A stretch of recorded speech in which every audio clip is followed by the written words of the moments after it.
Ekwia. CJ. Once a motorway traffic in me uncle transplanters no. Mr. Keke. Sir, what's the 6 bedrooms be or home man? Mr. Keke. I think I got them. Mean to me. And she said, "Who feel no one at Timu?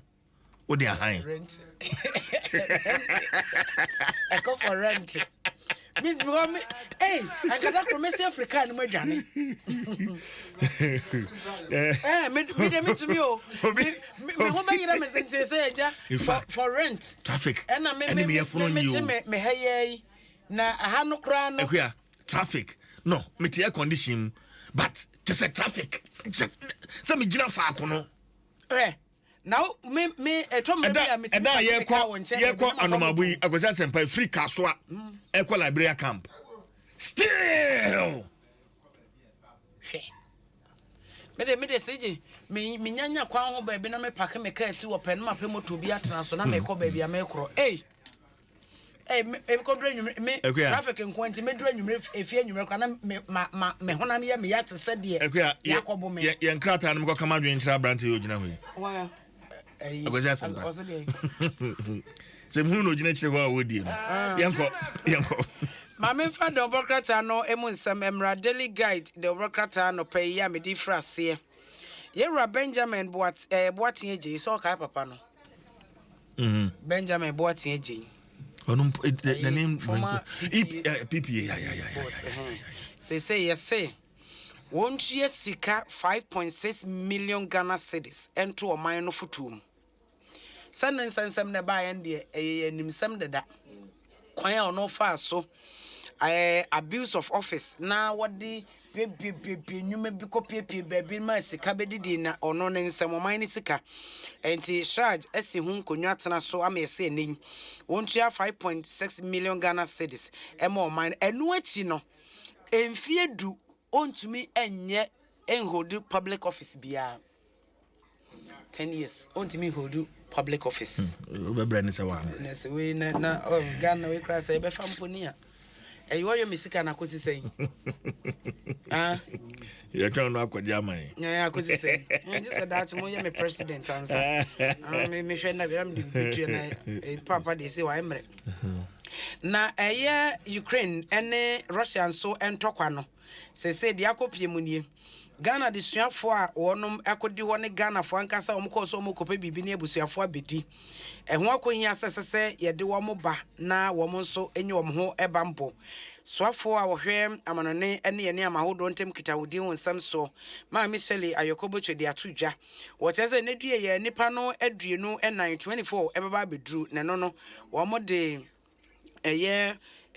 womo abobo ma no edi wom firi baabi na eba eno achi no enipa hanan ne aduesia 460 enso so ebedi achire ya enipa no sade wasi achicheche womumu no 220 womo nso enimonimu ya aduenu nan no eba womo nso bedi achi na Boga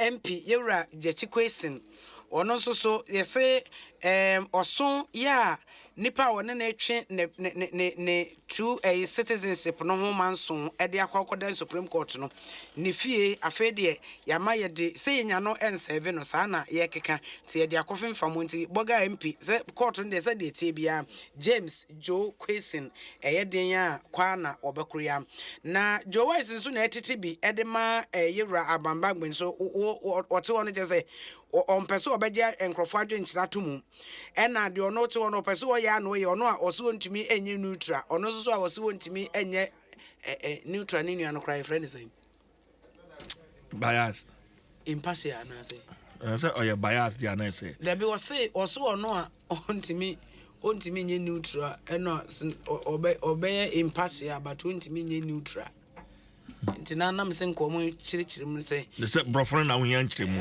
impartial me pa cho ye pon a bias no hu AC ohene esi we chire mu kra memfa ono chire manka o de ma Facebook fo ne mfa mrew so on chire mame impartial ye pon a any neutral e brofo no asa nti ye pon a ora AC ohene emfa hu se me ntumi nchire wo no ekuduru ura amwadu Christian ohene enum kwa dia brofo no it will fall down flat Emfa ho say wantumi ankyere me wa hai.